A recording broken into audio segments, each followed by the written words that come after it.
Muy buenas tardes y bienvenidos, bienvenidas a este conversatorio virtual, La violencia, otra pandemia que amenaza a niños y adolescentes.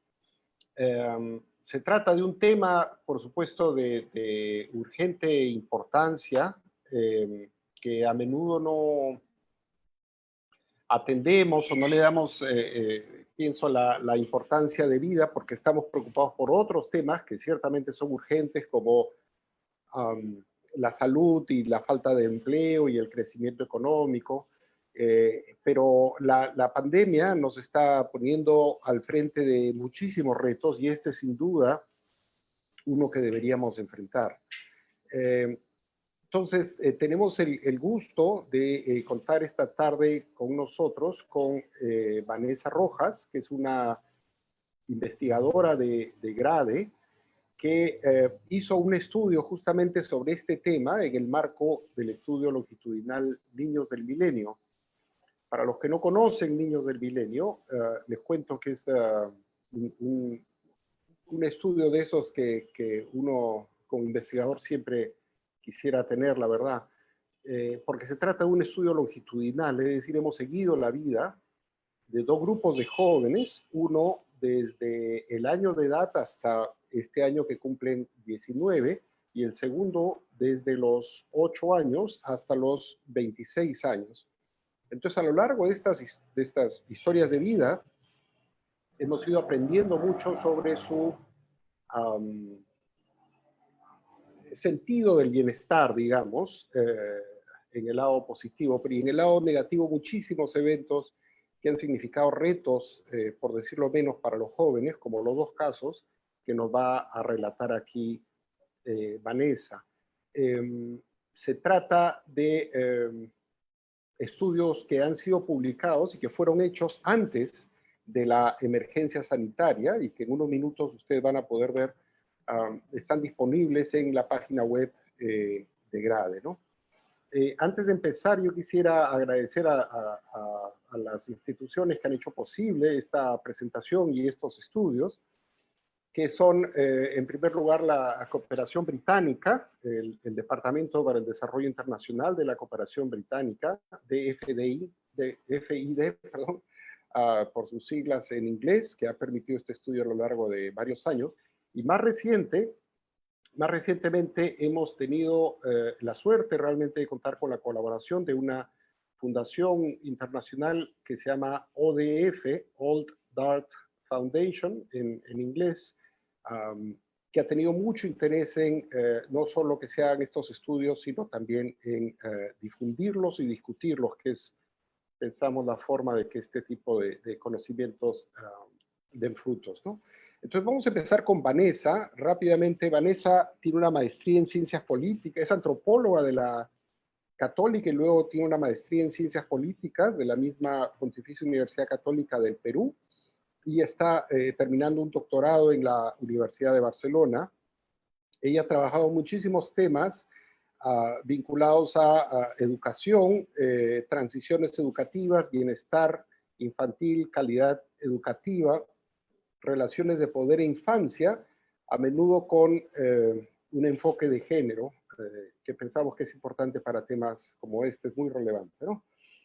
Vanessa ha liderado el componente cualitativo del estudio de Niños del Milenio, que les he mencionado, pero también tiene experiencia en el sector público, donde ha trabajado en la Dirección de Educación Inicial del Ministerio de Educación y actualmente es investigadora adjunta de GRADE y, por supuesto, pieza clave en Niños del Milenio. Más adelante vamos a tener los comentarios de Matilde Coveñas, de la Defensoría del Pueblo, y de Jacqueline Giraldo, del programa Aurora, de la línea 100, pero las presentaré a ellos en un minuto. ¿Por qué no empezamos contigo, Vanessa, por favor, y nos cuentas lo que hicieron y lo que encontraron para después conversar con Jackie, Matilde y todo el grupo? Por favor, Vanessa. Buenas noches, gracias Santiago, gracias también Matilde y Jacqueline por estar aquí y acompañarnos en este conversatorio. Voy a proceder a compartir pantalla primero. A ver, un segundo, ya. Bueno, sí, el estudio que voy a presentar hoy se titula Cualquier cosa nos puede pasar y son 2 estudios de casos sobre experiencias de violencia contra niñas durante el curso de sus vidas, ¿no? Este es un estudio que, como mencionó ya Santiago, fue publicado el año pasado gracias al financiamiento de Old Dark Foundation y pone énfasis justamente en cómo la violencia tiene digamos, está a lo largo de toda la trayectoria de vida de 2 niñas mujeres, ¿no? En el estudio cualitativo longitudinal de niños del milenio nosotros seguimos los casos de alrededor de 52 niños desde el 2007 y el último momento de recojo de información fue en el 2014. Se hizo además un recojo de información específico en el 2018, em, pero como ven, venimos entrevistando a estos niños y a sus familias por casi 10 años, ¿no? Entonces, un componente que fue importante y que salió básicamente sin que lo preguntáramos fue la violencia, la presencia de la violencia en sus vidas. Y esto es algo que se relaciona con lo que la data nos dice, ¿no? Que sucede en Perú. La ENARES, por ejemplo, nos menciona la prevalencia de la violencia, incluso la última, ¿no? Entre los niños de 9 a 11 años y los adolescentes, ¿no? Estamos hablando para niños del 68% y adolescentes del 78%. Y bueno, información relevante de la Defensoría menciona a partir de la información recibida que las manifestaciones de violencia afectan principalmente a la vida de las mujeres desde la infancia, ¿no? Y un punto que creo con el que todos estamos familiarizados es con el evento Ni Una Menos, ¿no? Que justamente es un buen ejemplo que da cuenta de cómo las mujeres en la adultez dan cuenta de que han sido víctimas de violencia, incluso muchas desde la etapa infantil, ¿no? Entonces es algo que está presente en nuestras vidas y que sin duda marca nuestras identidades y marca nuestras vidas en general. Entonces, el objetivo de esta investigación fue justamente describir esas experiencias, pero también entender cómo esas experiencias marcan sus identidades y sus expectativas a futuro, ¿no? El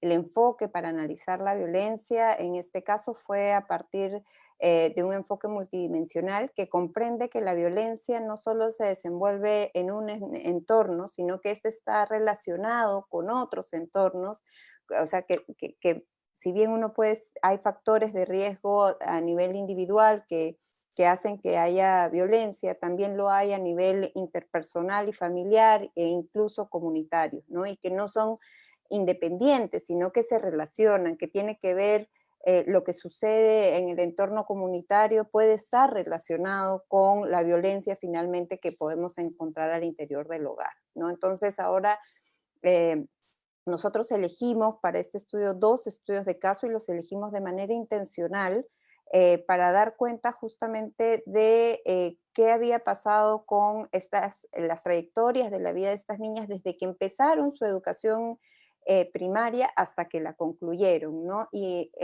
como la literatura menciona que hay mucha relación entre violencia y deserción escolar o digamos, mal rendimiento en las escuelas, nosotros lo que hicimos fue elegir justamente casos de niñas que no habían tenido ningún problema a lo largo de toda su trayectoria educativa, ¿no? Sino que habían pasado todos los años, que no habían tenido ningún tipo de repitencia, pero que sí habían declarado en las rondas de recojo de información haber sido víctimas de algún tipo de violencia. Entonces se seleccionó una niña urbana y una niña rural, ¿no? Con las cuales conversamos en el 2018 cuando estaban en quinto de secundaria, ¿no? Y justamente se ha analizado la data de todos estos años justamente para poder armar este rompecabezas y entender toda su trayectoria y cómo la violencia se ha ido dando, ¿no? Entonces, los resultados que voy a presentar aquí van a ser bastante escuetos en comparación a lo que ustedes pueden encontrar en el documento de investigación que lo pueden encontrar en la página web de Niños del Milenio o de Grade, pero la idea es dar un panorama general de qué ha pasado en la vida de estos niños. Y primero voy a empezar con el caso de la niña urbana, que es Lupe. Ella es una niña que cuando la conocimos en el 2006 tenía solo 6 años y vivía en ese entonces con ambos papás, ¿no? En la casa de la familia materna. Al año siguiente los padres se separan, ella se queda a cargo de la abuela materna, el papá se queda con ellas, la mamá es la que sale del hogar y va a visitarlos eventualmente, pero quien asume el cuidado de Lupe y de su hermana es la abuela, ¿no? Lamentablemente Lupe ha sido víctima de violencia doméstica al presenciar problemas entre sus padres productos de esta separación, y luego también fue víctima de violencia cuando su madre iba eventualmente a cuidarla y a ver el tema de las tareas. Su mamá relata que ella también no tenía mucha paciencia con la misma Lupe y que, bueno, replicaba un poco lo que había aprendido de cómo había sido ella cuidada, ¿no? Y cómo había sido ella criada por su propia madre. Y bueno, y la abuela y la tía también en ocasiones infligían violencia física contra ella, ¿no? Ahora bien, una tía en este caso cumple un rol importante aquí porque le hace dar cuenta a la madre de Lupe que no necesariamente debería continuar reproduciendo esto que ellas vivieron, sino que debería cambiar y entonces lo modera, modera esto, la relación con Lupe y su madre, ¿no? A nivel comunitario, en el lugar en el que viven, no cuentan con estrategias de cuidado institucionales a las que puedan recurrir en casos de emergencia, crisis, como por ejemplo el papá de la abuela, el abuelo materno, perdón, se enfermó y la cuidadora principal en ese momento, que era la abuela, tuvo que salir del cuidado, dejar el cuidado de Lupe a manos de otras personas porque no había a quien cuide a Lupe, ¿no? Entonces se recurre a otras redes familiares, pero lamentable ese recurrir a otras redes familiares lo que hizo fue poner en riesgo a Lupe ante violencia sexual. Lupe denuncia un intento de violencia sexual de parte de un familiar paterno, ¿no? Los padres actúan, la familia de Lupe más cercana actúa como un factor de protección ante ella, le dan, recurren denuncian y al mismo tiempo le dan soporte psicológico a lo largo de su adolescencia, ¿no? Lupe en su educación básica también ha sido víctima de violencia física y psicológica. Física en primaria por sus pares y psicológica de parte de sus pares en secundaria, que en algunos casos la han acusado de chica fácil, por así decirlo, y eso ha hecho que le genere malestar mucho a Lupe. En ambos casos, lo que hemos visto, tanto con los profesores como del mismo testimonio de la niña, es que se siente una desprotección institucional, porque los docentes saben de esta violencia que estas niñas están experimentando en su entorno, pero no actúan al respecto. En el caso, por ejemplo, de Lupe, en secundaria, la profesora claramente decía que era muy difícil intervenir en ella porque sus papás no necesariamente estaban comprometidos con su educación, entonces, bueno, son cosas de chicos y lo dejaban pasar, ¿no? Ahora bien, Lupe, a pesar de, digamos, haber tenido una vida más o menos complicada, ella quiere acceder a educación superior, pero tenía mucha incertidumbre respecto a ello, ¿no? Y básicamente la incertidumbre venía de parte del padre, quien había bajado las expectativas educativas que tenía frente a su hija después de que ella había sido víctima de un intento de violencia sexual, ¿no? Porque el padre ya no estaba dispuesto a invertir en la educación de Lupe porque la veía muy inestable y no pensaba que ella podía sobrellevar esta situación, ¿no? Igual Lupe era una chica que tenía muchas ganas de salir adelante y llegar a ser una profesional eventualmente, ¿no? Sin embargo, cuando hablábamos de su futuro y de su proyecto de vida futura, llegábamos a la parte de la maternidad. Y cuando hablábamos de la maternidad, lo que sucedía era este sentido de, a pesar de haber accedido a toda mi educación básica y a mi educación superior en su imaginario, voy a tener que ser más mamá que mujer, dice ella, ¿no? Y en cambio su esposo, como todo varón, va a tener que trabajar. y ella quedarse en casa. Entonces hay una suerte de reproducción también de roles tradicionales masculinos y femeninos para Lupe, ¿no? Y situación similar encontramos en el caso de Daniela, aunque distinta. Daniela es una chica rural que vive en una comunidad campesina, que también conocimos a la edad de 6 años, y cuando la conocimos ella era pequeñita y desde tan pequeñita ya participaba de todas las actividades económicas que realizan los papás en la agricultura y en el pastoreo, ¿no? Ella sí tiene una familia con papás que permanecieron juntos durante todos estos años, pero eso no la eximió de ser parte de violencia doméstica, al contrario, su papá consumía mucho alcohol y esto generaba pues conflictos entre mamá y papá, y ella presenció a lo largo de su infancia también violencia doméstica. La madre señala que castigaba a Daniela por mal comportamiento o incumplimiento de tareas, pero no solo de tareas escolares, como sucedía en el caso de Lupe, sino también en el caso de incumplimiento de tareas de pastoreo, por ejemplo, ¿no?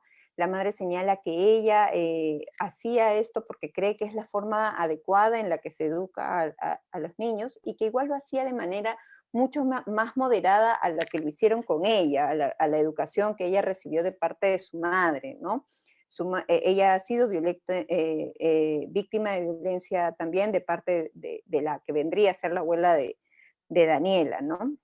Y para la mamá de Daniela, esto era muy importante porque había que formar a una niña siendo tranquila y controlada, para también que no llame mucho la atención y no sea, digamos, posible víctima en adelante de agresiones sexuales, ¿no?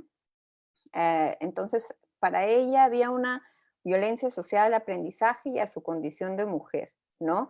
Pero, si bien encontramos que la familia, en este caso de Daniela, eh, cumple un factor de riesgo, también cumple un factor de protección muy importante alrededor de la violencia que vivió Daniela en su escuela. Daniela, cuando fue a la escuela primaria, tuvo el mismo profesor entre primero y quinto de secundaria, y este profesor infligía violencia física durísima y psicológica contra la niña, al punto que Daniela llega a pensar en quinto grado que ella no ha nacido para estudiar, y le dice a su mamá que quiere desertar ante esta situación.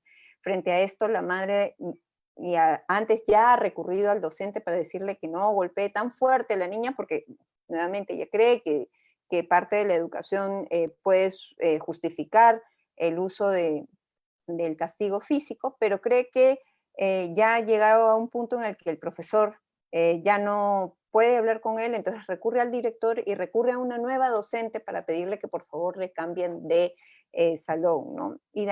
Cosa que efectivamente sucede y que cambia, da un vuelco de tortilla para la vida de Daniela, quien, gracias a un nuevo profesor que actúa como un factor de protección, hace que Daniela comience a desarrollar gusto por el aprendizaje, a tal punto que termina la primaria siendo la primera del salón, y durante la secundaria también tiene muy buen rendimiento educativo.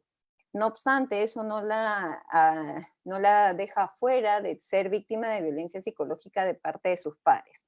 Pero aquí también se repite lo mismo que se repitió en el caso de Lupe, que los docentes actúan con cierto, no sé, indiferencia ante situaciones de violencia. El director sabía que la niña venía siendo víctima de violencia del docente, pero no había hecho nada al respecto porque había un acuerdo entre la mamá y el profesor, y en secundaria los profesores ante, digamos, el llamado de Lupe de decir que está siendo víctima de violencia psicológica de parte de sus pares y pedir que le cambien de aula o que hagan algo, minimizan el problema y le dicen que no haga caso porque es envidia lo que sienten los demás, porque ella es una muy buena alumna, ¿no?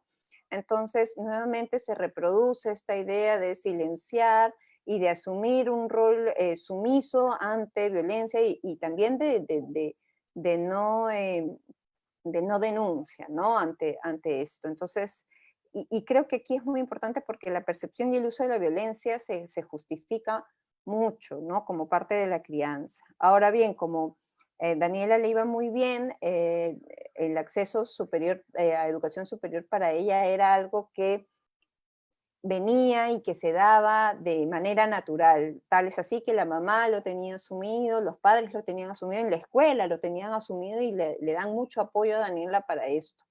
No obstante, nuevamente nos encontramos ante sus expectativas a futuro, donde la maternidad nuevamente aparece como la gran pausa que ella va a tener que experimentar para poner o sea, digamos, pone en pausa su desarrollo personal para ejercer su maternidad, ¿no? Ella decía, así es la vida, todas llegamos a ese momento en que tenemos que cuidar a los hijos y al esposo, ¿no? Entonces, nuevamente está esta idea de reproducción de roles tradicionales, ¿no? Entonces, ¿a qué concluíamos con todos estos casos? Primero, que la prevalencia de la violencia en las trayectorias de ambas niñas estaba a lo largo de diferentes momentos, ¿no? Desde que tenían 6 años y fue apareciendo en diferentes momentos de su vida, pero también en diferentes espacios, en la escuela, en la casa, ¿no? Y que la violencia a las que están expuestas va de acuerdo a su edad y a su desarrollo. Cuando son más pequeñas están más expuestas a violencia física dentro del hogar, y cuando son más grandes ya la violencia física se reduce, pero sí incrementa la violencia psicológica, sobre todo de parte de sus padres, ¿no? Las situaciones de violencia en el hogar estuvieron asociadas a la situación socioeconómica de las familias, pero también a otros estresores, ¿no? Como la separación de los padres, las enfermedades, cambios de trabajo, etcétera, ¿no? Y algo común que hemos visto es que hay una transmisión intergeneracional de la violencia en ambos casos, pero que también hay un componente importante a mencionar ahí, que son las otras mujeres de la familia y organizaciones de mujeres a nivel comunal, como en el caso de Daniela, que no mencioné, que fue el Wawawasi, donde las madres aprenden que la corrección física no necesariamente está bien, y a partir de la información que tienen, ellas van moderando. Ahora, esto es, si bien cumple un rol importante para mitigar, no cesa del todo la práctica de la violencia en sus relaciones, ¿no? Las familias, entonces, sí responden como factores de protección ante la violencia, pero tienen limitaciones, y esas limitaciones están asociadas a la falta de información y a la prevalencia de normas sociales de género que son muy difíciles de cambiar y que vemos también en las prácticas de crianza, ¿no? La violencia en la escuela de docentes a estudiantes, ¿no? Tiene, creo, relación con la concepción de la infancia, pero también de la violencia como método de aprendizaje, ¿no? Y ahí lo importante, creo que de destacar es que hay una atención de la violencia en las instituciones educativas muy limitada, ¿no? Lo que pasa fuera de la escuela es algo que no le compete trabajar en la escuela. Y mientras sigamos pensando de esa manera, creo que perpetramos la violencia, porque justamente no estamos dando cuenta de la interconexión entre un escenario y otro, ¿no? Entonces sí es muy importante que se asuman protocolos y roles dentro del espacio educativo para actuar ante la violencia. De lo que nosotros podíamos conversar con los docentes, por más que se identifican estas agresiones hacia niños, niñas, ya sean psicológicas o físicas, no tenían una claridad de cuál era el proceso, qué era lo que tenían que hacer y cómo responder y cómo proteger, sino más bien era todo lo contrario, todo era muy difuso, ¿no?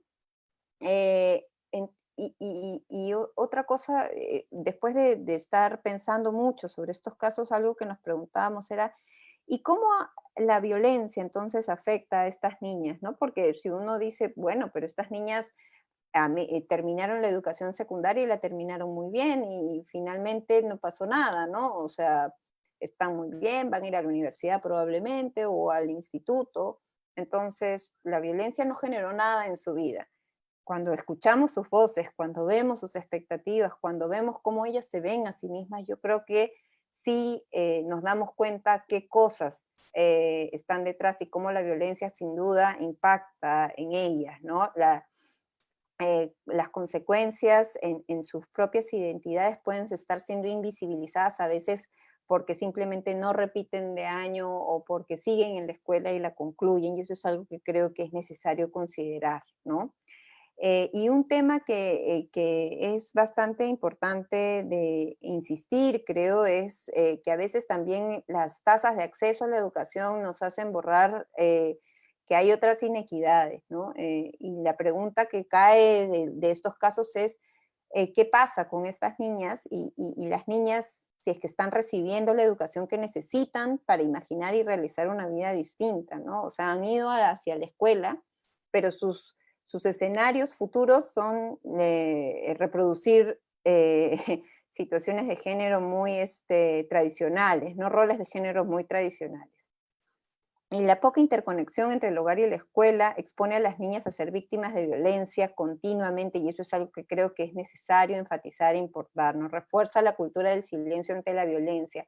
No, si mantenemos privatizada la violencia en el espacio doméstico, va a ser muy difícil, creo, poder trabajar para prevenir al respecto. Y esas son las conclusiones generales que salen a partir del estudio. En el estudio pueden encontrar otras recomendaciones. Y antes yo de terminar, quería justamente partir sobre unas cuantas preguntitas para la conversación que vamos a tener ahora con Matilde y con Jacqueline sobre lo que viene, ¿no? O sea, la violencia, como hemos visto, está presente a lo largo de la vida de niñas y la información que tenemos por lo que estamos viviendo ahora indica que esta se ha agudizado a partir del aislamiento, ¿no? Hay nuevos y más estresores, los niños están en hogares que han perdido situación económica, que han perdido trabajo y que han perdido familiares también por la enfermedad. Entonces, ¿qué se viene haciendo desde distintos organismos estatales en este contexto? ¿Qué herramientas han tenido las niñas y en general los niños para denunciar situaciones de violencia? Y también pensar un poco que, por ejemplo, ahora el rol de la escuela no presencial que ha generado, ¿no? Reduce factores de riesgo hacia la violencia, los ha reducido o por el contrario, ¿no? Estamos hablando, podemos imaginar todo lo que puede suceder desde la virtualidad también como factores de riesgo. Y un retorno seguro a la escuela, que ya hemos comenzado a hablar, el ministro hace poco ha hablado de un retorno hacia la escuela hacia el próximo año a partir de diferentes alternativas, pero esto supone hablar de seguridad sanitaria y también de seguridad emocional, ¿no? De cómo vamos a atender a estos chicos que han venido después de haber experimentado un año duro probablemente en sus familias. Y eso es todo, muchísimas gracias, y yo paso ahora a Santiago para que le dé el pase a otra persona. Muchísimas gracias, Vanessa. La cultura de la violencia, ¿no? Impresionante ese relato de la madre que le dice al docente, péguele a mi hija, pero no le pegue tan fuerte, ¿no? Y sobre el tema de la violencia, hay otro análisis estupendo de violencia en las escuelas, quiero decir, hay otro análisis estupendo en la página web de Grade, de Vanessa, que se llama Prefiero que me peguen con palo a que me bajen las notas. Entonces son muchos temas que tenemos que trabajar, ¿no? A todos los participantes los invito, si tienen preguntas, comentarios, a escribirlos por favor en el chat.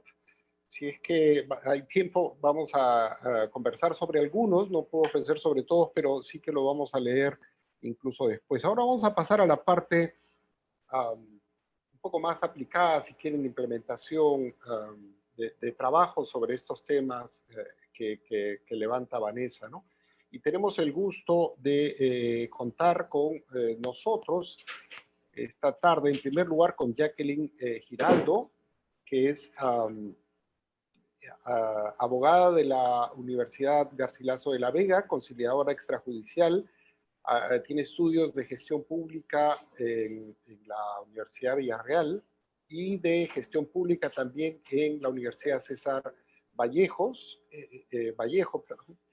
con cursos y diplomados en tema de violencia contra la mujer integrantes.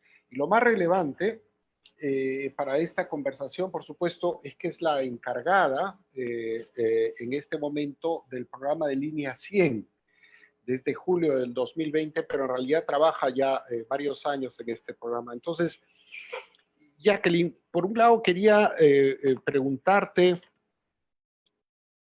¿cómo ven ustedes la situación frente a preguntas actualmente, frente a preguntas como las que nos acaba de plantear Vanessa. Y tal vez para entender esto un poco en contexto, si nos pudieras contar un poco cómo funciona la línea 100 para que todos estén enterados, por favor. Jacqueline.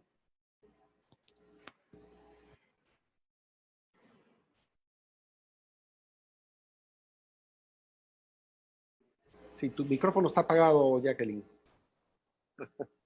Eso suele ocurrir. Disculpen. Sí, bueno, gracias. para ponerles un poco en contexto, la línea 100 es una línea que atiende las 24 horas, los 365 días del año. Ahorita estamos contando con 262 profesionales que atienden, como te comenté, bueno, atendemos en horario ininterrumpido, atendemos abogados y psicólogos, atendemos efectivamente temas de violencia contra la mujer e integrante del grupo familiar. Dentro de los casos que atendemos casos de niños y adolescentes que se nos presentan, ¿no? Estos casos se nos presentan con se nos presentan con bastante habitualidad. Es difícil las situaciones, justamente cuando leía un poco el material que me habían enviado, sí, pues es parte de los casos que constantemente atendemos y que nuestros centros de emergencia mujer tienen que atender diariamente, ¿no?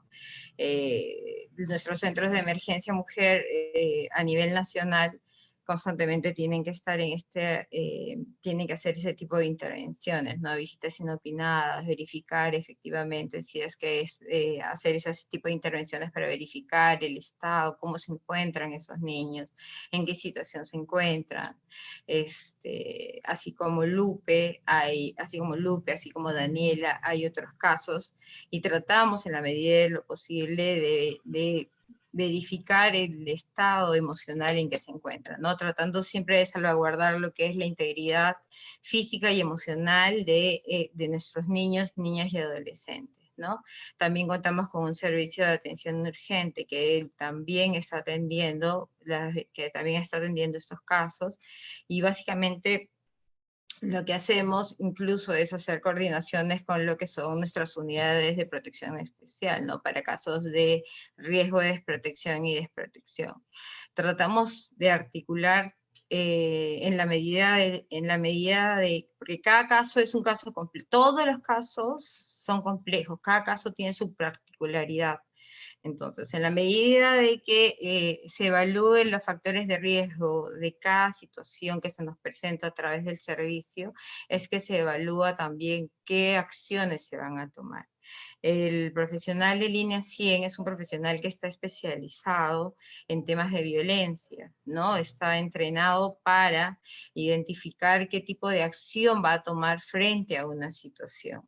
Entonces, él escucha, advierte, en base a lo que escucha, tiene que hacer una escucha activa y tratar de obtener la mayor cantidad de información para en base a ello poder tomar decisiones, poder gestionar el riesgo. No es solamente el hecho de que el profesional escucha, sino que también gestiona. ¿Cómo gestiona? Me preguntarán, ¿cómo gestiona el riesgo? El profesional no solamente escucha, sino que inmediatamente puede gestionar con la Policía Nacional, puede gestionar casos de trata con la 1818, si es que advierte una situación que tiene rasgos o tiene ciertas particularidades que nos podrían hacer suponer que son casos, que podría tratarse de un caso de trata. Podemos gestionar con otras instituciones que ven también el caso en particular. La línea 100 es una línea que es bastante, que en esos últimos años está cada vez avanzando a un paso, diría yo, cada vez está abarcando mucho más, y se está volviendo mucho más confiable incluso, ¿no? Para comentarte un poco, ¿no? Hemos pasado de recibir, en un primer momento recibíamos, o hasta antes de la pandemia recibíamos cerca de 70.000 llamadas mensuales. Hemos llegado a picos en estos últimos meses de 156.000 llamadas mensuales, ¿no?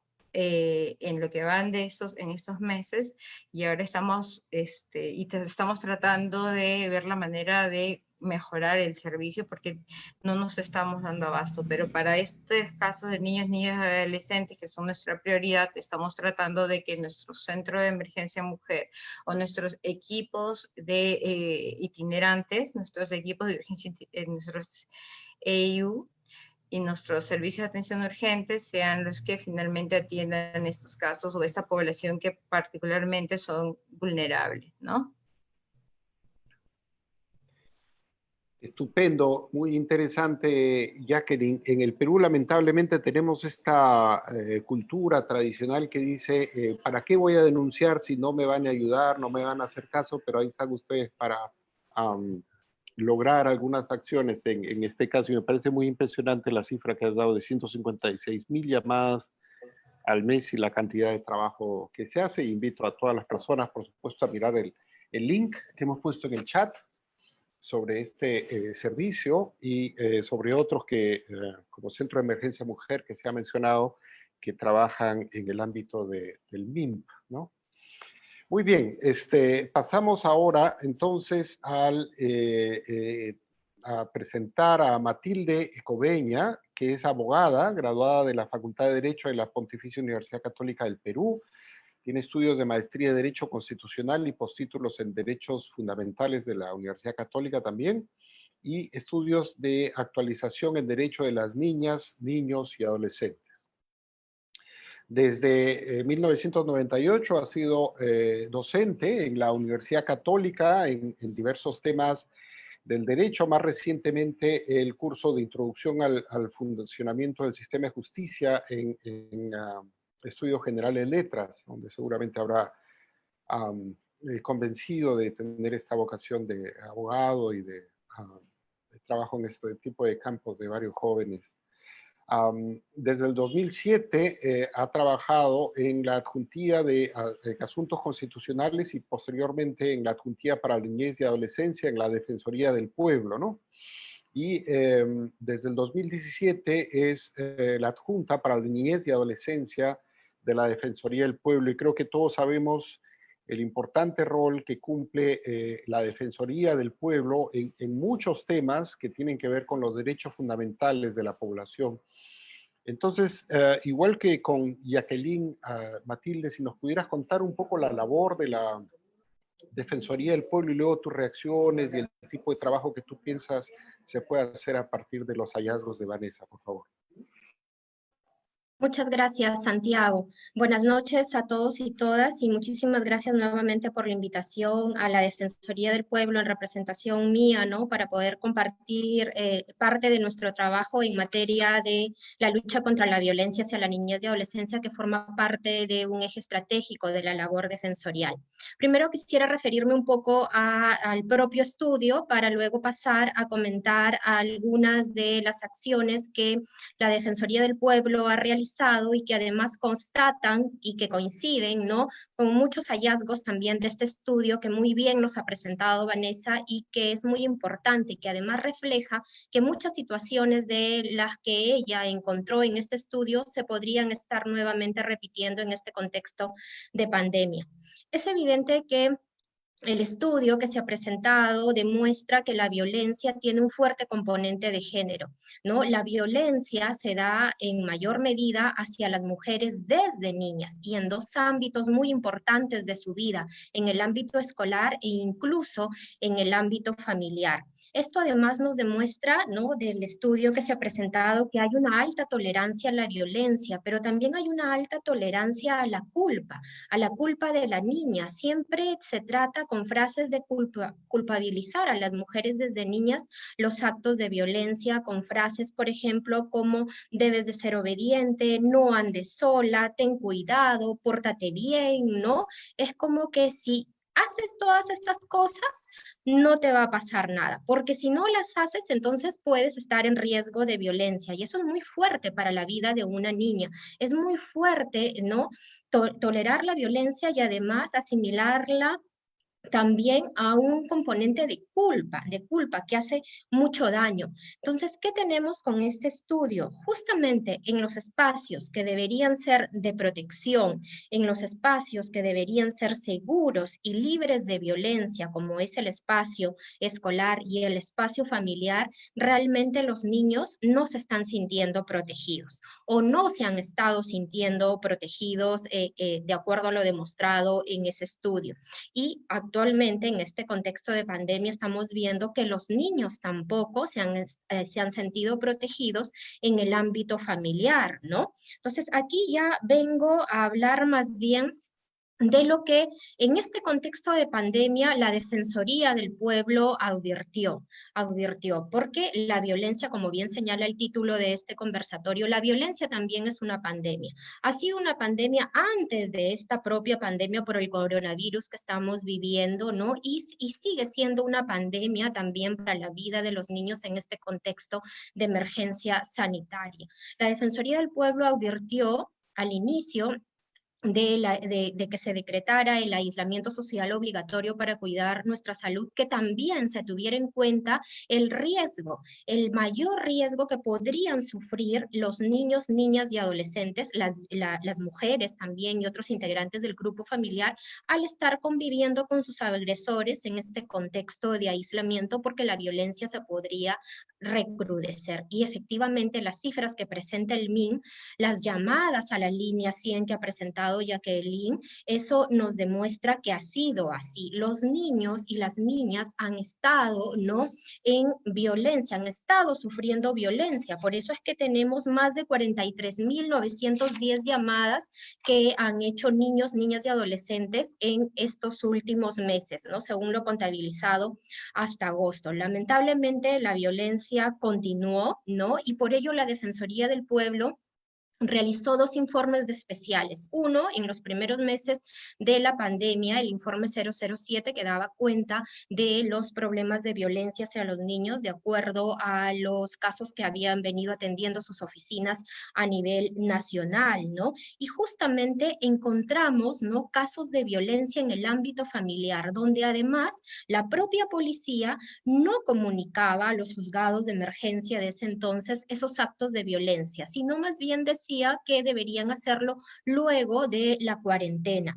Y además no encontrábamos justificaciones como que el niño había estado haciendo travesuras, fue un juego de niños, ¿no?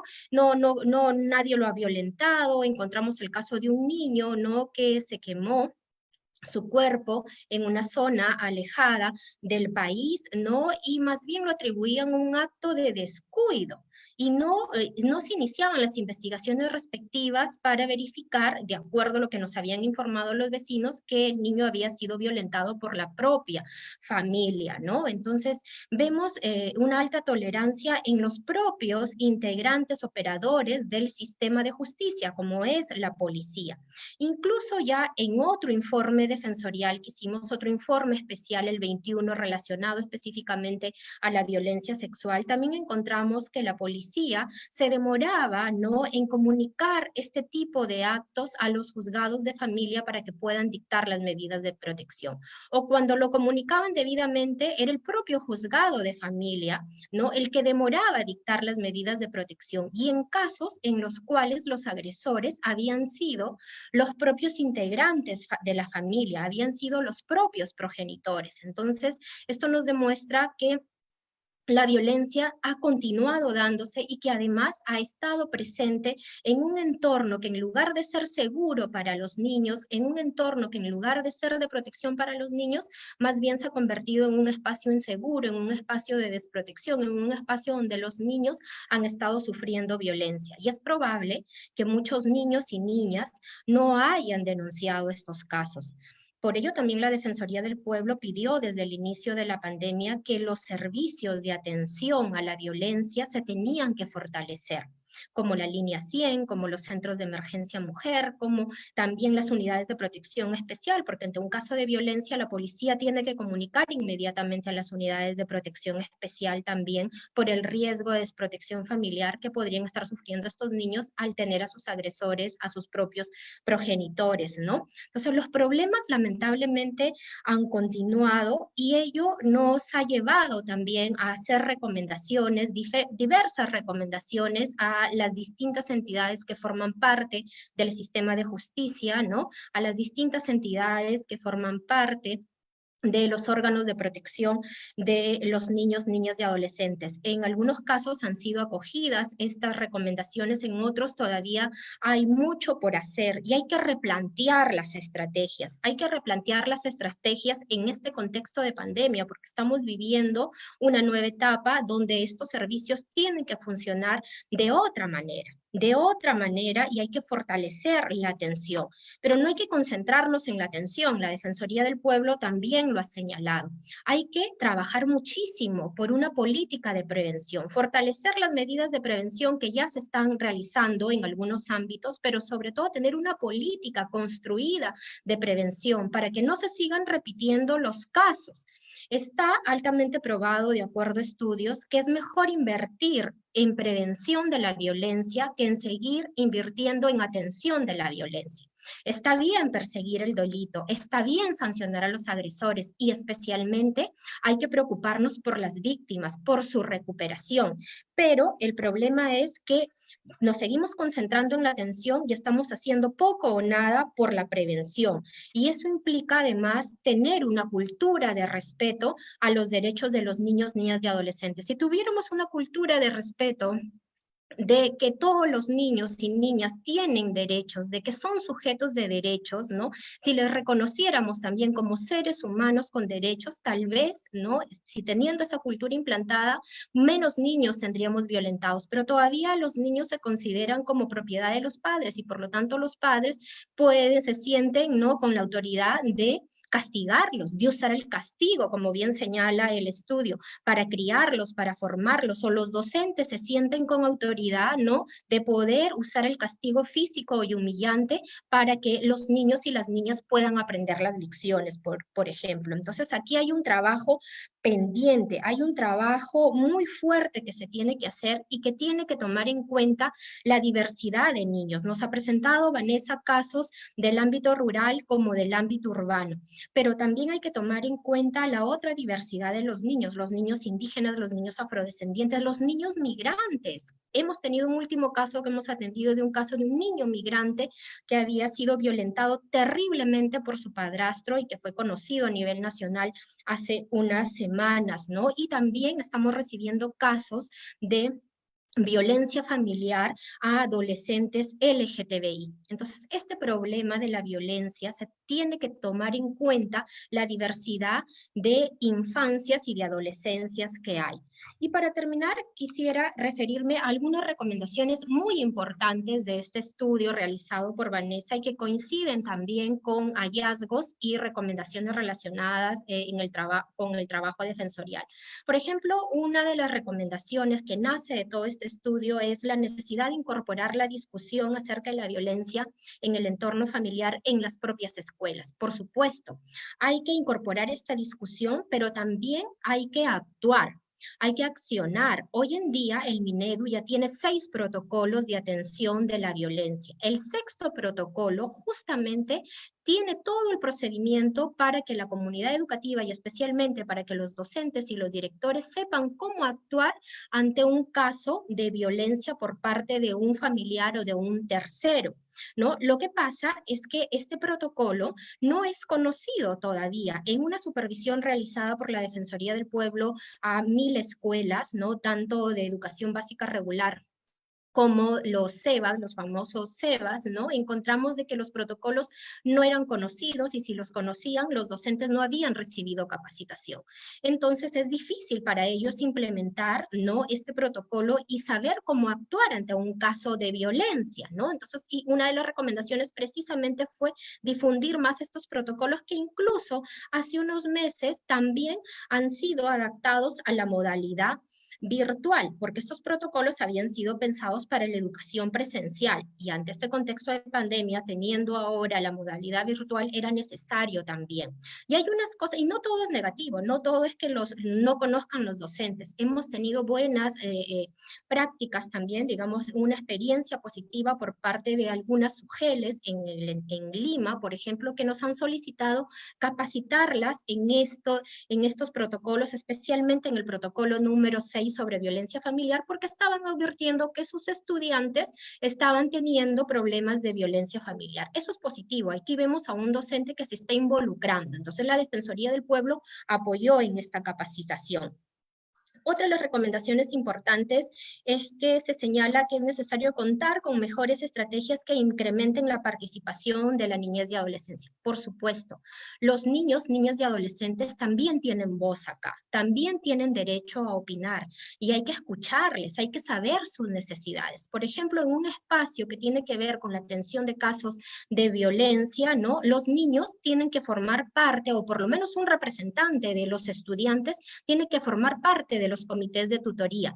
Pero en la supervisión que hizo la Defensoría del Pueblo, vimos que en estas 1000 escuelas no todos los comités de tutorías tenían un representante de los estudiantes. Entonces, ¿cómo podíamos saber qué problemas exactos de violencia estaban sufriendo los niños si no estaban los propios estudiantes o un representante de ellos en este comité de tutoría? Entonces, es importante aquí fortalecer estos comités de tutoría con la representación de los propios estudiantes, ¿no? Además de todos los otros órganos de participación que hay, como las alcaldías escolares, los municipios escolares, ¿no? Hemos tenido también desde la Defensoría del Pueblo el año pasado varios debates escolares donde hemos escuchado la voz de los niños y el entusiasmo que tienen para comprometerse en la prevención y en la atención de violencia y de la violencia. Entonces, no desperdiciemos a esos agentes de cambio. Y hoy día es un reto porque tenemos ahora la educación a través de la modalidad virtual, donde también deberíamos buscar espacio para escuchar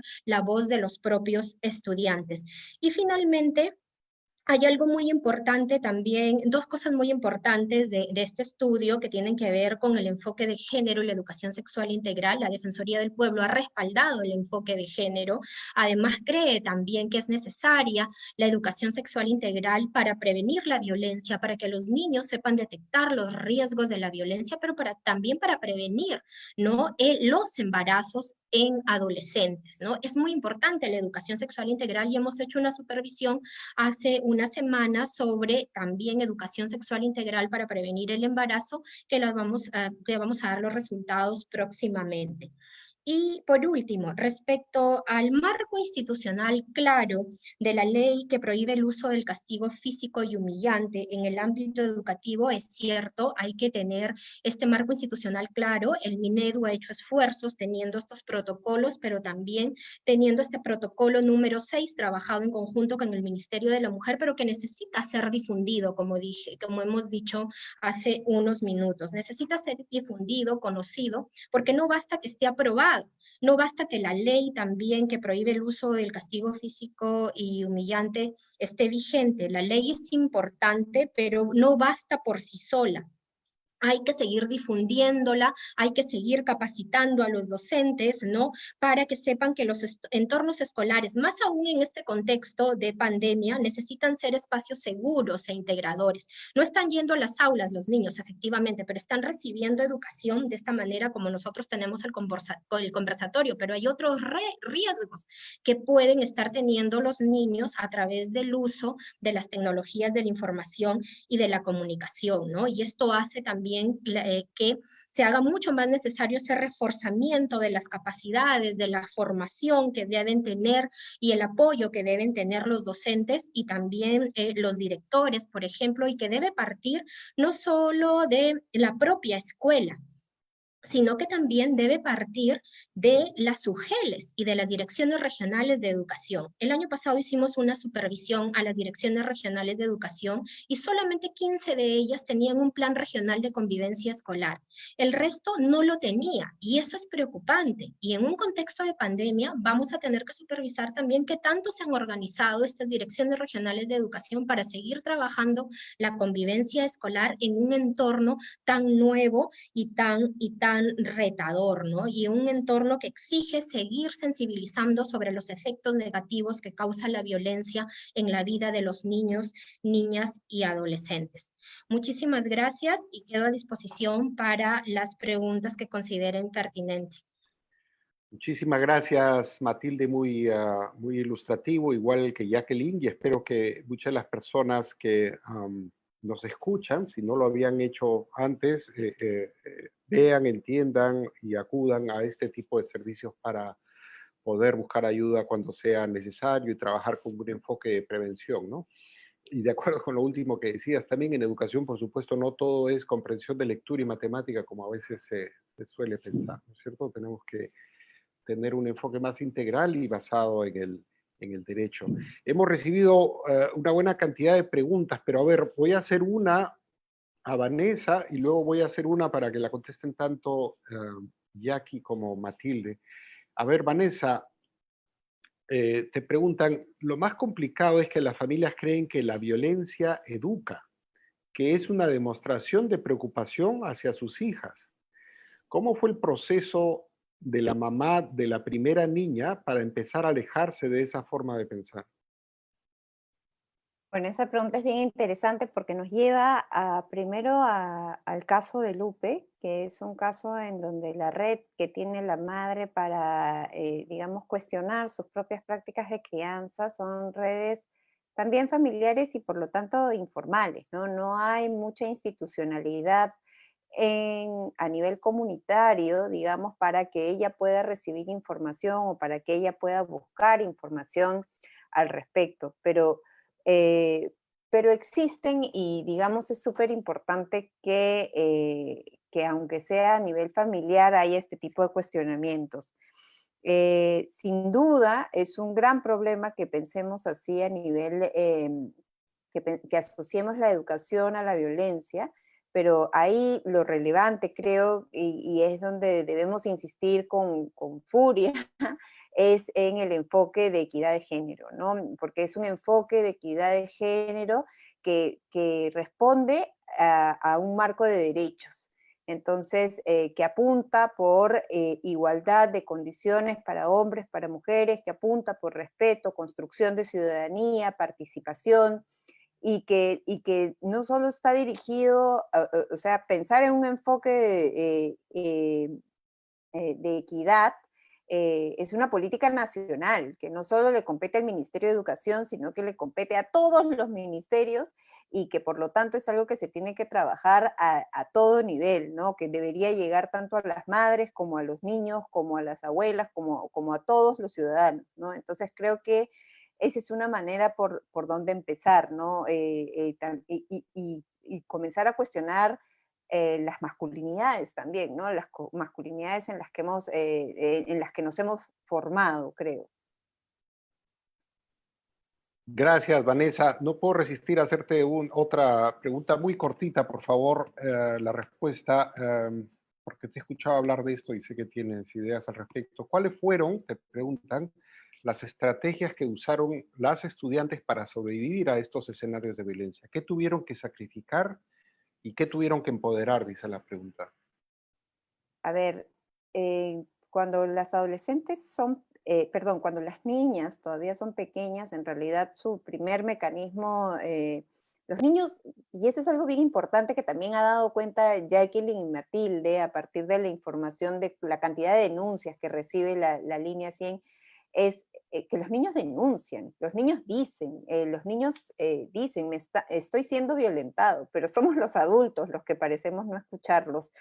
Y que validamos y toleramos la violencia, como bien señalaba Matilde, ¿no? Cuando uno es infante, creo que lo primero que hacen es recurrir a sus cuidadores principales, pero los cuidadores comparten y toleran la violencia al igual que los docentes y la consideran como parte de un mecanismo de aprendizaje, entonces es muy difícil. Y el mecanismo que aprenden, porque sus mismos padres les dicen, es sé obediente, no, pórtate bonito, no respondas hacia esto, y es bien, es negativo para ellos, ¿no? Para su propia construcción de identidad y sobre todo siendo mujeres, ¿no? Y en la adolescencia los pares resultan fundamentales, ¿no? De hecho, en el caso de Lupe, Lupe llega a denunciar el caso de agresión sexual gracias a su vinculación con sus padres. Sus papás no se enteran de esta agresión sino 2 años después o 1 año después de que había sucedido, gracias a que sus grupos de pares le dicen a Lupe que es momento de hablar con sus padres y la llevan a su casa y prácticamente la ponen frente a sus papás y les dicen tienes que hablarlo, tienes que decirlo porque te está afectando a ti.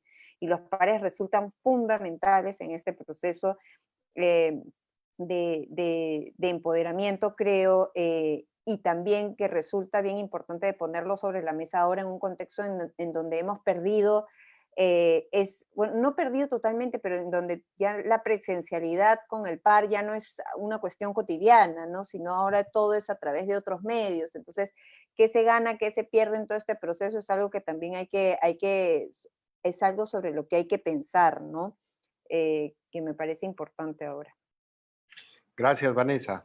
Ahora, una pregunta común, creo, para Jacqueline y Matilde, que les deben haber hecho en varias circunstancias, pero una persona pregunta de qué manera se podría trabajar intersectorialmente para reducir, yo podría añadir para prevenir, claro, reducir, prevenir, bueno, actuar cuando ocurre, ¿no es cierto?, la violencia a las niñas, niños y adolescentes, es decir, el trabajo del Ministerio de Educación, del MIM, del MIDIS, del Ministerio de Salud, de la Defensoría del Pueblo y de la Policía Nacional. Y supongo que podríamos añadir otras instancias como el Poder Judicial, por ejemplo. Pero, en fin, ¿cómo lo ven? Ustedes deben haber pensado sobre este tema. ¿Quién quiere comenzar? Para prevenir. Sí, para prevenir, para tratar, digamos, cuando ocurre, pero sobre todo pienso prevenir, ¿no? Todos nos encantaría vivir en una sociedad donde este tipo de cosas no ocurrieran. Pero la pregunta de fondo es cómo se puede hacer para coordinar entre diferentes instancias del sector público un mejor trabajo en este tema. En realidad, desde el Ministerio de la Mujer trabajamos de manera articulada, ¿no? Trabajamos la prevención a través de la línea 100, a través del chat, por ejemplo, que va dirigido más para adolescentes, más para niños, ¿no? Tratamos de un poco de captar a esa población, ¿no? Para poder brindarles alguna alternativa, ¿no? Y en base a la información que obtenemos es que finalmente actuamos, ¿no? Y esta articulación que hacemos con otras instituciones tiene que ver mucho en función al caso en particular, ¿no? Pero la idea es que cada caso, como les comenté, es bastante particular. Darles una fórmula única y decirles esta fórmula va a aplicar para todos los casos, no sería, no creo que no debería ser. Cada caso reviste de una particularidad especial por lo que lo rodea, sea por su entorno familiar, por el entorno socioeconómico o por alguna circunstancia en especial. Lo que sí es que tenemos a través de la línea 100 es una línea de confianza, una línea de ayuda, una línea a la que usted puede llamar de manera anónima y que lo hacen definitivamente los niños, niñas y adolescentes, con total confianza, llaman, tienen toda la facilidad de conversar con alguien que los escucha, que no los está cuestionando, a la que pueden llamar varias veces incluso, pueden contar lo que les está pasando, y llegado el momento incluso y llegan a tal grado de confianza en que exponen ya totalmente sus datos y ya nos brindan la información para que nosotros podamos intervenir, ¿no? Pero eso es un trabajo que logra el profesional que está en línea, ¿no? Y ya con ello nosotros podemos ya articular con las diferentes instituciones, ¿no? Nosotros a través de Línea 100, con UP, con la Unidad de Protección Especial, o con otras instituciones, ¿no? Pero como le digo, cada caso en realidad es bastante particular. No sé si estoy respondiendo al 100% su pregunta, pero básicamente de esa manera es que nosotros estamos viendo la manera de un poco de atender toda la población que llega, ¿no? Y tratar de darle la atención que requiere, ¿no? No, está muy bien, muchísimas gracias.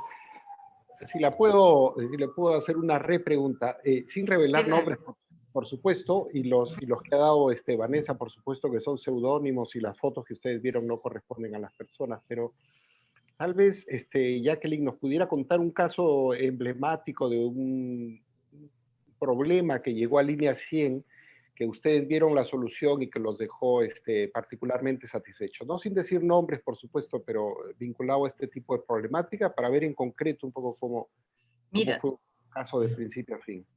tengo tantos casos que contarles, de verdad, de verdad que tengo un caso que nos demoró una semana exacta. Nos llama una prima, sí se los voy a contar. Nos llama una prima y nos dice, mi prima, sus dos sobrinas, sus dos hijas, han sido llevadas a una provincia. Me dice, mi prima está recibiendo vía telefónica por parte de este señor, le está diciendo que venda su terreno a 5.000 soles y que le dé ese dinero si es que ella quiere recuperar si es que ella quiere ver o recuperar a sus sobrinas. Ella se encontraba, por decirlo, en Chiclayo. Entonces, pero tienes el número de la prima. No lo tengo ahorita, no te lo puedo dar. Línea 100 hace un seguimiento. ¿Cuándo nos puedes dar el número? El día martes. Perfecto. El día martes llamamos a la prima nos facilita el número de la señora, el martes nos comunicamos con la señora, logramos conversar con ella nos da la información, nos comenta, era una persona que era de una zona rural, no tenía estudios, se le explicó un poco la situación en la que ella se encontraba, que era posiblemente una situación de trata.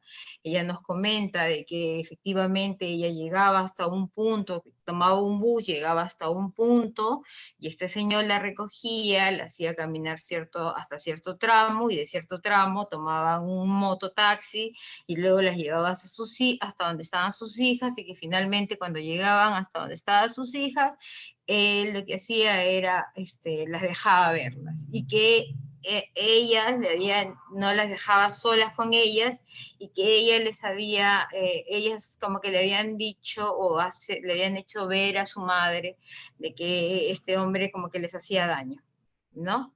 Las había captado, no sabemos muy bien cómo, pero a través de Línea 100 se hizo todo un seguimiento durante toda la semana, porque esto nos demandó una semana. Se coordinaron con 2 centros de emergencia mujer distintos, porque era un centro de emergencia mujer de donde estaba la señora y el centro de emergencia mujer de donde es finalmente el punto donde la señora llegaba con este bus. Se habló con la línea de trata, la 1818, se conversó con ellos, se les explicó que la señora iba a viajar con el dinero de la venta del terreno, con tal fecha y todo lo demás, y en conjunto se intervino el caso, ¿no? Ese fue un caso bastante emblemático, sucedió el año pasado, si mal no recuerdo, en el mes de julio, pero fue por intervención de Línea 100. Después, hace unos años, hace 2 años igual, por un caso también igual de trata, llamado caso anónimo igual, un caso de trata de una niña que había sido traída de Andahuaylas, estaba en un bar, estaba de Madre de Dios, había sido traída por una señora a la que apodaban, vamos a ponerle Pepita, por no decir el nombre, igualito la niña se lo habían traído, y fue a través de Línea 100 que se logró ubicar, incluso está en redes sociales.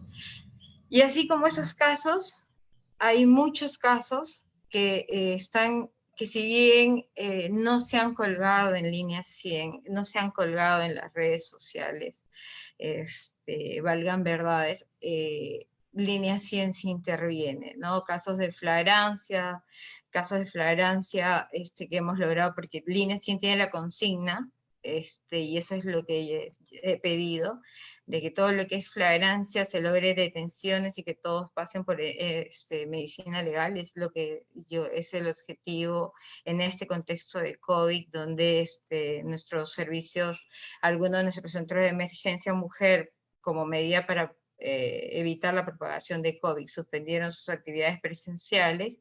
Se solicitó a los profesionales de línea 100 que como funciones adicionales, y es por eso que en algunos casos la línea pues no nos damos abasto.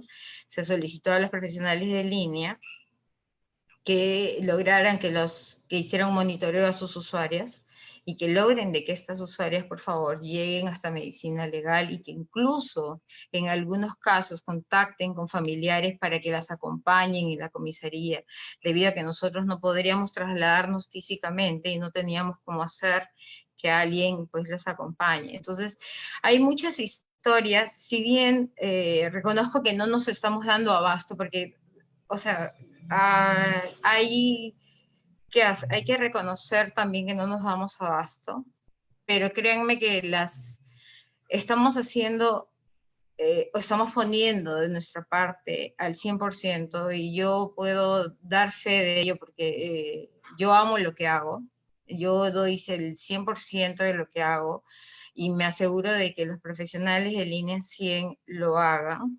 Se están haciendo el tema de supervisiones constantes también, porque estoy también viendo el tema de la calidad del servicio, ¿no? Y justamente por ello, ¿no? Justamente se está viendo todo este tema, porque es una disposición también de nuestra directora ejecutiva, justamente por ello, porque queremos que Línea 100 constantemente esté en un constante proceso de mejora. En este proceso de mejora, y justamente con la finalidad de que cada vez se reduzcan más el tema de estas brechas que tenemos, de que no podemos abarcar y atender a toda nuestra población, que es lo que más quisiéramos, ¿no? Quisiéramos a veces poder atender a todos, pero también tenemos estas limitaciones que espero que ustedes también comprendan, ¿no?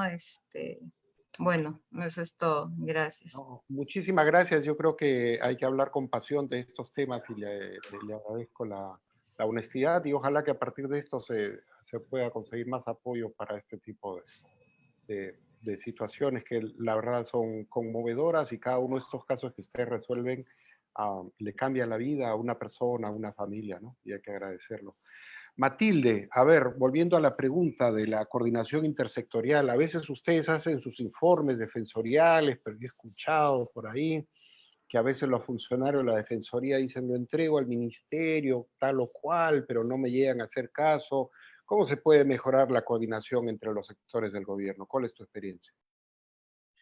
Mira, la experiencia que tiene la Defensoría del Pueblo en estos temas lamentablemente no es de la mejor en el sentido de cumplimiento de las recomendaciones, sí. Muchas entidades cumplen nuestras recomendaciones, pero lo que sí vemos, ¿no?, es que falta la articulación intersectorial e intergubernamental. El Estado no articula.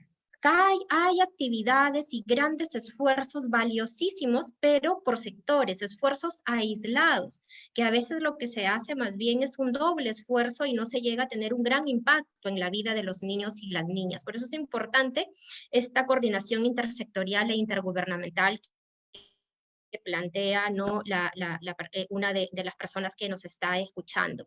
Pero también, ¿cuál es el problema en esta articulación intersectorial? ¿Por qué es que no se da? Desde lo que hemos podido evidenciar en la Defensoría del Pueblo, es que los propios operadores, ¿no?, del sistema de justicia o los propios integrantes de las entidades que tienen que atender a los niños, niñas y adolescentes víctimas de violencias, que no conocen sus funciones. Entonces, si no conocen sus propias funciones y no conocen las funciones de las otras entidades, no van a poder articular. Y esto lo hemos vivido en este contexto de pandemia. Por ejemplo, ¿no?, la policía no sabía que tenía que comunicar ante un acto de violencia por parte de un progenitor, ¿no?, hacia un niño que tenía que comunicar a la unidad de protección especial o al fiscal de familia o al juez de familia. O sea, solamente por eso les decía, nos concentramos en el delito, nos estamos concentrando en buscar castigar al agresor, pero estamos olvidando también otros aspectos que se necesitan atender, por ejemplo, como la atención integral de la víctima. Entonces,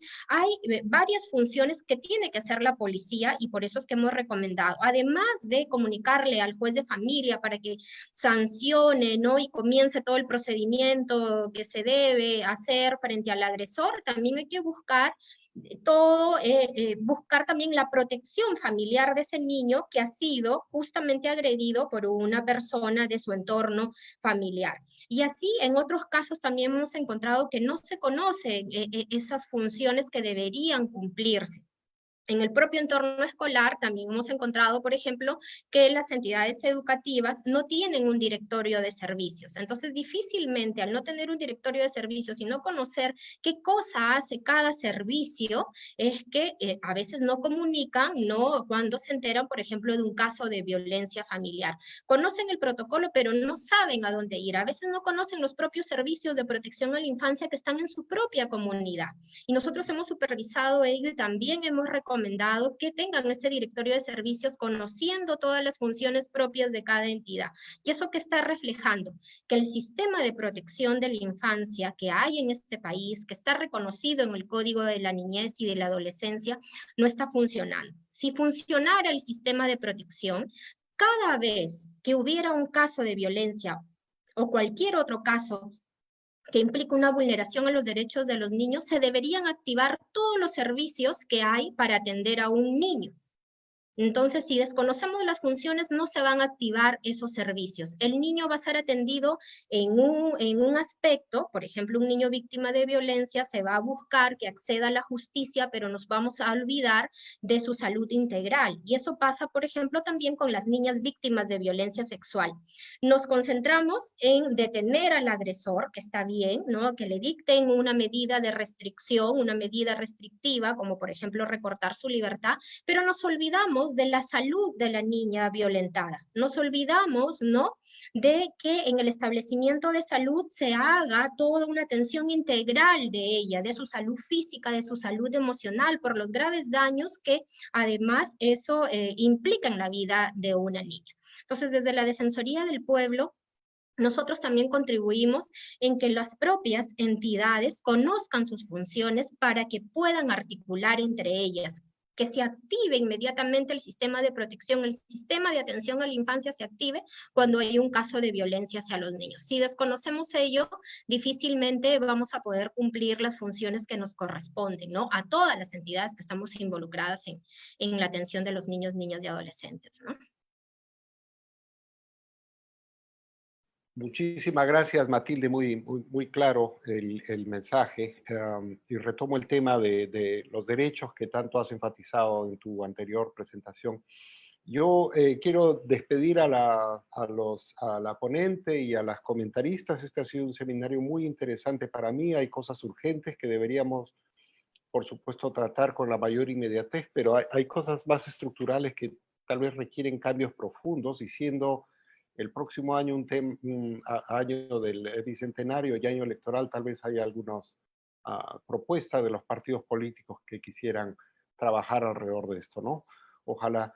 Yo quiero agradecer nuevamente a los que nos han permitido hacer este evento, que es la cooperación británica de FIT, y a la Fundación All Dart, que también nos ha permitido estar aquí con ustedes. Invito a todas las personas a visitar la página web de Niños del Milenio y la de GRADE. En ambas tenemos un boletín electrónico y les podemos contar sobre nuestros estudios, sobre nuestros eventos en estos medios, y por supuesto los invitamos para una próxima oportunidad, porque seguiremos trabajando este tema, porque tú sigues comprometida con este tipo de temas, ¿verdad, Vanessa? Tal vez una palabra final tuya de reacción y cerramos el evento, Vanessa, por favor.